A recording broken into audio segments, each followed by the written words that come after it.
Okay. Getting myself ready as you guys are coming in. Getting this lighting, baby. Yes. Hey, April love. Hello, hello. Awesome. Letting you guys come in. Hey, Rakia. Hello, dear. Good, good, good. Yay, I hope you're doing well. I am coming today to have a discussion about a post that I put in my story last night. And actually, I've seen this post a few times before in the last several weeks. And it wouldn't be me if I didn't bring up my interpretation and insights and thoughts on this. So I'm trying to see, is there a way I can share a photo? Let's see with your viewers. Is there a way I can share this thing? Oh, wait, I don't think I screenshotted it. Okay, so I won't be to share the photo because I didn't screenshot this thing. Never, no worries. It's in my stories, but I want to go into the statistics real quick. So you guys know I consider myself to be a yoni priestess. I actually have my own feminine mystery school, the Emergence Temple, which we launched last fall. We are currently in hiatus for the summer, but we will be relaunching this fall. So I'm excited about that. For those who are not familiar with my Emergence Temple, it's an online ceremony space where we go through the different archetypes of the divine feminine. I will be incorporating archetypes of the divine masculine later within this year as well. But I do a lot of work as it pertains to the healing and rising of the divine feminine, or awakening, I should say, of the divine feminine. So last year's archetypes that we went into, and actually this spring, we went into the queen, the priestess, the goddess, and the was the queen, the priestess, the goddess, and the warrior. So those were the 4 archetypes that we went through and really learned to embody them, the shadow and the light work, and create ceremony around these different archetypes. Really great. So I will be releasing the classes again. It'll be, since they're pre-recorded, the pre-recorded classes will be released. I'm looking in August to have those released for purchase for those who are interested in that. If you missed the live sessions last fall and this past spring, no worries. Those classes will be available for purchase come August. But the next live session will start in the fall. We're looking around October, most likely. Excuse me, guys. So we'll be going through some new archetypes, and I'm excited about these archetypes. I won't speak on them yet, but as we get closer to that, there'll be 4 additional archetypes that we will be going through. Hey, Stargazer Tribe. Hey, Amin Haru 88. That's a good year. Or a good number. So yeah, let's get into today. You guys don't know who I am. I'm Tahiri Divine. I also go by TK Divine on Clubhouse. But you guys know me here. You guys been following me here on YouTube and Instagram for the last 3 to 4 years. You know what I'm about. We talk about the awakening of the divine feminine and the rising. And I really like to focus on the archetypes of the divine feminine and how women can embody these archetypes to really get in touch with their higher selves and really reconnecting back to their true power. Like I mentioned, I do have an online ceremonial temple school, mystery feminine school, I should say.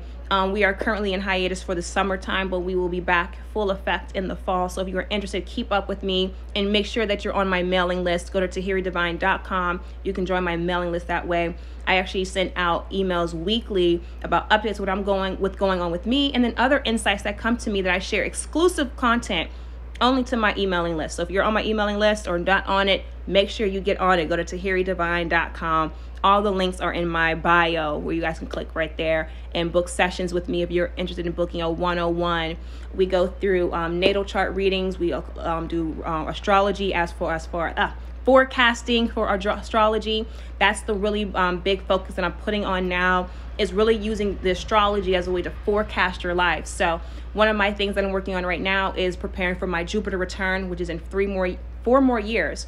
So I am really charting my life with the current transits, with my progressions, and preparing for that transit in my life to really expand myself. So if you want to know how to use astrology to forecast your life and use the energies that are available to you, make sure you book a reading consultation with me. as well as those who are interested in tarot or oracle card readings. I also have a really specialized consultations for those who want to connect with their higher self. If you're looking to connect with the goddess within, your priestess path, I do have consultations for that as well. So you can go in my link in my description to book that as well. All right, let's get today's topic. I'm really excited to talk about this because this is something I really talk about a lot in my my Emergence Temple courses, about women really owning themselves. So the post that I'm referring to today is one that was sent by a sexologist. She put some statistics out that seem pretty alarming, that well over 90% of women do not experience orgasm vaginally. Most of them have experienced orgasm through the digitals, which is the hands, or orally. And majority of the time, women are not. I think they said it's about 7% of women claim that they have orgasm with a male partner. And so she was saying in her post that she believes the problem is with the heterosexual scripts that are being said about how heterosexuals engage with each other. And I had a few guys, because I have a very large male following. Hey, Sia, my dear. I have a very huge male following, so a few of them came and was like, nah, that's not true. No. You know, they had their whatever, their feelings. And I honor all opinions, but I want to talk about the numbers, and I want to talk about real life women that I speak with, that I work with, that I mentor, and focus groups I sat in, and other spaces that I'm around. A lot of women are not experiencing orgasms. As much as these men think they are, a lot of women are not. And while I don't think the main problem is the heterosexual scripts, although it is a problem, the main problem is how we as women are perceiving these heterosexual scripts, and how we are perceiving ourselves and our sexuality. I think that's the main problem. I share with my background. I grew up in a very religious 2-parent Southern home. So that wasn't something that was discussed. Sexuality, sex, or how to engage with the opposite sex was not something that my parents shared with us. And a lot of my programming was very religious. So very stay holy, stay righteous, virgin to marriage. I grew up during the purity ball age. And if you guys are familiar with purity balls, it was pretty much with girls pledging their virginity to God and their father, not to have sex until marriage. So that was the era that I grew up in.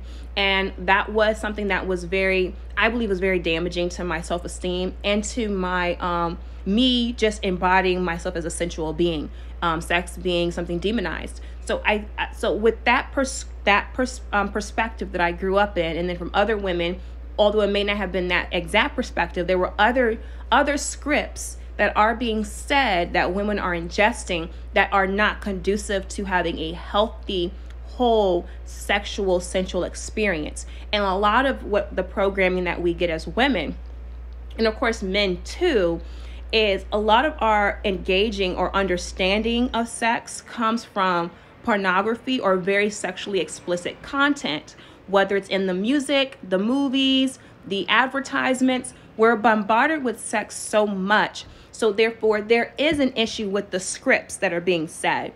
Even more deeper than that, a lot of the issue is that a lot of women are disconnected from their own body, let alone their senses. Just talking on a blanket statement here, most women are programmed to be givers and not so much of receivers. There is this, especially when it comes to relationships or sexuality, it's a lot of performancing that is being done. I had a few guys and guy friends who shared with me some of their experiences. One went so far and shared a video with him and current lady, past lady, I don't know. And from the assessment, a lot of women are performing what they believe men like. And that is true to a lot of extent. A lot of women are lying about sex. A lot of women are lying about orgasming. A lot of women don't know. And it's not that they're intentionally trying to lie. Hey, Alicia Love. Hey. It's not that they're intentionally trying to lie. It's because it's been part of the programming to appease and serve the male, particularly his ego.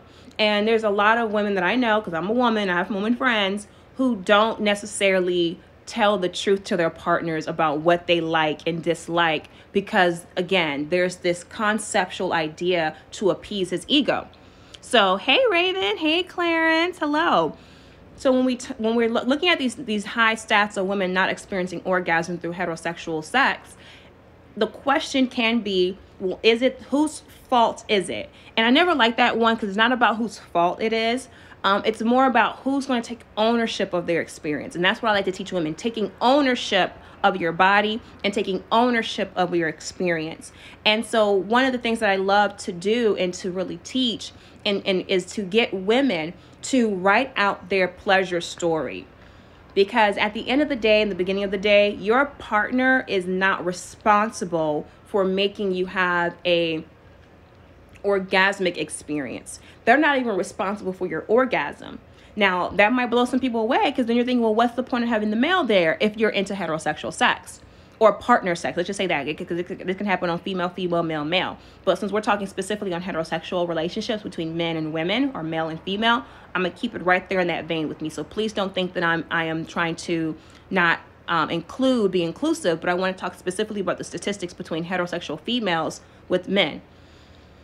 So with that being said, there's a lot of women who are disconnected from their body and disconnected from their experiences. And from a lot of conversations that I've had with a lot of guys within my DMs and in my real life in general, a lot of them have claimed that they have had experiences with women where they feel like she's not really there.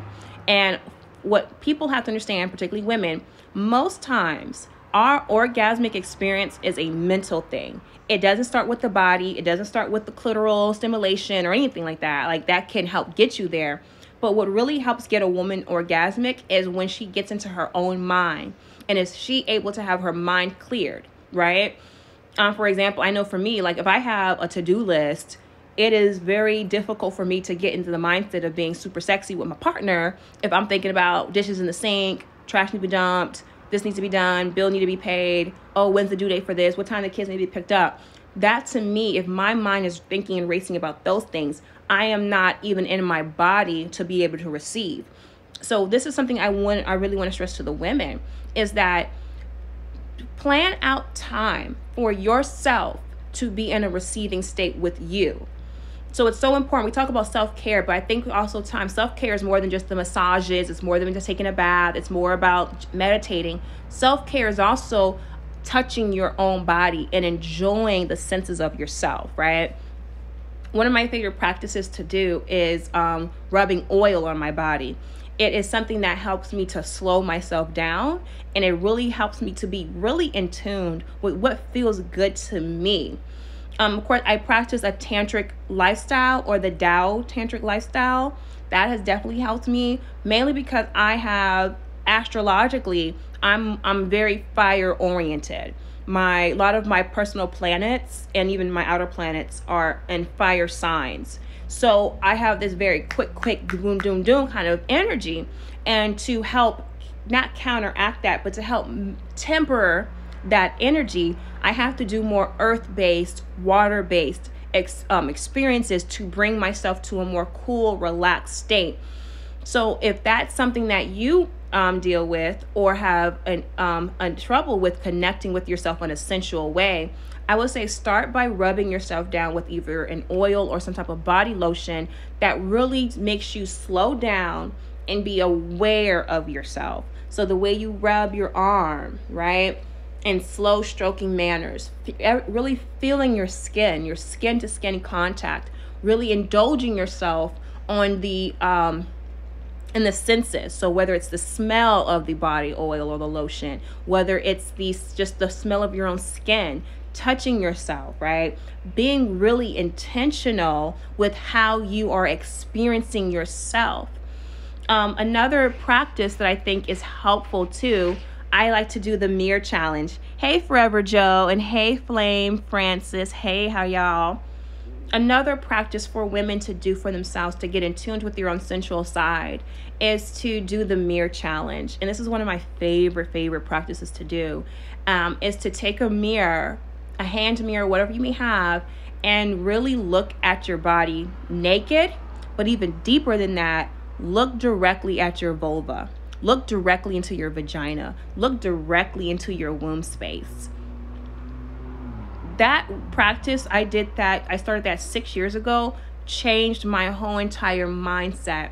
And this is interesting because I've always been one to take a mirror and look at my yoni. That was never an issue to me because I never liked the idea of having a doctor or another partner or whoever looking at that more than I do. So I've always took ownership in that. And it taught me a lot about self-love, and it taught me a lot about self-acceptance. And what that did for me, which I wrote a blog about, and I'll make sure I post it, or you guys can go to divinelykiss.com to read the blog about this, my experience. But what it did for me was to not compare myself to other women. And I haven't seen a lot of other vaginas at that time, but I understood that there was this concept and idea of like a fat pussy or a super wet pussy or a pink pussy. And to help me break away from that type of conditioning of thinking that my pussy had to look a certain way, I had to come to a place just to look at her and just love her for what she is and recognize she's been with me my A1 day one, and what she needs is what I need, and learning to connect my emotional self to my body and my mental self to my body so that I can be in tuned with it. So I think it's a really great healing practice. It's a really great self-love practice. And it's a really great self-acceptance and self-compassion practice to take a mirror and really look at your own vagina, vulva, your labia, and really get to know and understand these parts of yourself and build that relationship so that you and her can be on the same page. Because there's been times, I'll talk about myself, where I have invited partners that my yoni wasn't with. That's right, Sia. Fuck being comparing. Yes. And you know, it's so funny. I'm gonna switch over to the guys just for a quick second, because I had a conversation last night with a guy friend, and he's obsessed with getting a bigger penis. And I'm like, well, why do you need a bigger penis? Like, what's with this obsession? And he was like, well, because I'm trying to compete and this and that. And I'm like, well, who are you competing against? And he was like, well, my woman. And I'm thinking, that's your issue right there. You don't need to look at your sex partner as your opponent. You're coming into sex or sexuality or the sexual experience as if it's some type of battlefield. I mean, it can be, but why not change it from a opponent standpoint to being a partner and look at sex, the sexual experience, as a dance rather than as this war? And that completely opened his mind. It's like, wow, I never thought of it like that. And same thing with women. Your partner is more so a companion in your pleasure, not the end all or be all of your pleasurable experience. It all starts with yourself. So no one's able to please you unless you were able to articulate it. And I always point this out. If you ever look at the anatomy of the throat chakra, or just the throat, the throat, and the anatomy of the cervix, they look exactly the same. So what is being said about that? I interpret that as your throat chakra and your sacral chakra, which is your throat is how you express yourself. Your sacral chakra is your creativity and your sexuality, which is your creativity energy. They need to be in tandem. You have to be able to clearly express what you need and what you desire. But if you don't know that, it's so important that you explore yourself. You need to go explore her, okay? Explore her, explore yourself prior to getting to a partner. Or if you are partnered, if your partner is open to this, which we will hope they are, allow them to be part of the exploration with you.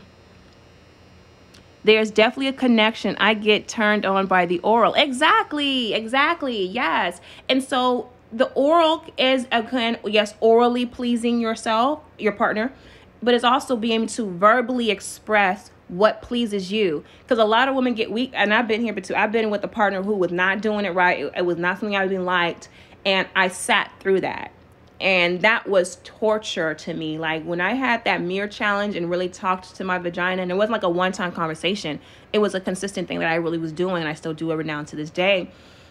It was very clear, like, you know what, that was an experience that did not fulfill us. That experience depleted us. That experience took away from us. And having that genuine conversation with her really opened up my eyes about the importance of being connected to my vagina in a way of just seeing it as another organ, but really seeing her as the portal and the gateway to my inner world, and as the portal and gateway to my creativity, and coming in and expressing myself and expressing my sensuality, expressing my sexuality by knowing first what pleased me. Hey, Steven. Hey, Creative Odyssey. I love your name, love. So this is really important. So when we look at these stats or these numbers of women who are not experiencing orgasm when heterosexual relationships, one, it starts with the women. It really starts with us. It starts with how we view sex and sexuality. Do we view it as dirty? Do we view it as disgusting? Oh, thank you, darling. Yes. Makeup on fleek, right? Do we say that anymore? I don't know. But yeah, it really starts with how we view ourselves. Because one thing that we have to get out of those ladies, we have to stop comparing ourselves. I had to have this conversation with myself. It's like, stop looking on Instagram and comparing my body to other women. Because we do that. We really do that. Because there's this, fat asses is a thing, tiny waist, a certain bridge of the nose. I mean, titties being a certain way. Like, I'm not gonna lie. One of my really good friends, and it has nothing against her. This had everything to do with me. She has really nice breasts. Now, I think she got them done, but that ain't my business. But I can remember when I was looking through her feed, and I was like, and damn, like, my titties don't sit like that. Like, my titties, they little low. Do your titties hang low? Do they wobble to the flow? And I started to feel insecure about that. I was like, oh, maybe should I get my breast lift? Should I get some implants? Like, I started going through all of these different things of thinking what I need to do to change my body. And I said, well, what's the reason why I want to do that? Like, let me get down to the nitty gritty on why do I feel I need to get work done on my breast? Is it really because I really want them done and I like the look for me? Or is there some type of feelings of feeling inadequate that I don't have this ideal perky breast? So I had to really be real and honest with myself on what is my reasons, what is my why, and not lie to myself about it. And when I got down to the truth of the matter, now I can make a clear decision on what I want to do with it going forward. So I say it's so important for us to really be clear with our intentions and know our whys. What is your why, sis? Why does this turn you on? Why are you attracted to this? What is your why? And it's not up to your partner to know that. It's up for you to tell them. And the only thing they can do is be receptive to you. I have a few men on here, right? If you have a lady in your life or women that you're engaging with, ask her what is it that brings her pleasure, and help her. And you can help her to explore that if she doesn't know. You can help her explore that by creating this safe space for communication and allowing her to explore that within herself and with you if she feels comfortable to do so. I think that's really important. I just saw the stats about women having orgasm in heterosexual partnerships. I think that part of that is because men focus so much on their penis and not enough on using toys, their mouth, or fingers. This whole rose toy showing men's insecurities. Exactly. I can say I had this one partner when we were engaging in penile sex, right? And I started to stimulate my clitoris, and he was like, no, don't do that. I'm like, what you mean? Like, first of all, this is my body, and that's what brings me joy and bring me pleasure. So I didn't listen to him. I did it anyway. And he was really upset about it. So after we were done, whatever, right? Or when he was done, he was like, he made a big deal about this. He was like, I really felt uncomfortable with you. Like, it took a while for him to get to this point to say that, but he said, I really felt uncomfortable with you taking on, like, he didn't use his words, but pretty much he was uncomfortable with me taking ownership of my sexual experience. He wanted that to start with him and end with him. And I had to let him know, like, that's not how this works. My sexual experience does not start with you. My sexual experience does not even end with you when your penis deflates. My sexual experience stops when I stop, when I decide to end it. Okay? And that's where I want women to really when I say take ownership of your experience, take ownership of your experience, take ownership of your body. Don't allow your male partner, because we're talking about heterosexual relationships right now, ladies. Don't allow your male partner to try to dictate how you are going to experience yourself and experience this experience your sex. Damn, that's your birthright. And first of all, the clitoris is the only organ in the body that's made for nothing else but pleasure. So what the hell you mean I can't pleasure myself while you doing whatever you got going on? Boy, bye. Hey, Spread Love Almighty. Hey, I love you. But yeah, so it's important, ladies, to open up that throat chakra, connect with voicing yourself. But in order to do that, explore yourself. So if it's toys, if it's massages, if it's music, whatever it is that gets you in that sensual mood, allow that to be and express that. Because I'm telling you, a confident woman is a sexually liberated woman. And speaking of sexual liberation, you guys know your girl is working on a workshop come August 13th. It's Friday the 13th. Me and Dawn from Sweet Nothings Co. Please make sure you follow her. I post her a lot in my my stories. Ensure that you're following her. Me and her are teaming up together in August to do a online workshop where we're going to be going deeper in the sexually liberated woman. So thank you to all of you all who did fill out the what was it, that questionnaire that I had a few weeks back. We took what your responses. We had 45 women. Well, one dude. So 45 and one man fill in and really share with us their intimate experiences, how they may have hang-ups in their sensuality, sex experience, what would they like to gain and learn and expand on with themselves, with a partner. And so all that information helped us so much to really know how we can cater this workshop to what women are needing. And a lot of women are not having orgasms penally, okay? Just keep it a buck, men. We're not having with the penis, okay? But we can. But at first, it takes the women to take ownership of their sexuality, and it's going to take the men to be receptive to listen and learn. Because this is the thing, this is the beautiful dance between the feminine and the masculine, all right? I know a lot of people want to say it's polarities, but there's no polarities to this because everything's all feminine, okay? The masculine's inside the feminine. It is about being inside of her and exploring the feminine world, okay? So this is the purpose of the masculine and feminine dance expression, is an exploration of the chaos and the order within her. So I'm going to end this live right here. Thank you guys for watching with me. Please ensure that you're on my mailing list. Go to tahiridivine.com. Join my mailing list. I'm getting better at sending weekly emails out. So please make sure that you're on there so that you guys could be connected with me, what's going on with me. So when I'm not live on here, you guys know that you can still connect with me through email. I am actually looking to start doing some tours next month, maybe August, maybe more so August. So if you guys are interested in having me come to your city, definitely reach out to me. I would love to come to your cities and do my live classes. Well, yeah, my online class and bring it to the live stage. So if you guys are interested in having me come to your city and going through the 4 archetypes, again, the queen, the warrior, the goddess, and the priestess. If you're interested in having a 1-day, full day live class in your city, reach out to me so that we can book that if you feel that this is something that people need to hear, or any other of my messages. I would love to come to your cities and start touring and start meeting you guys in person. Like, this is something I am putting in the affirmation as of last year, that I'm looking to connect with my divine tribe live in person and live in color. So you see me in the flesh. I can see y'all in the flesh, okay? So if you're interested, make sure you connect with me and we can see about getting that set up. Ensure that you're on my mailing list so that you always know what's going on with T, what we got going on here. And until next time, guys, I love you all. May you be full of love, bliss, and health. And I will tune in with you guys again. Bye.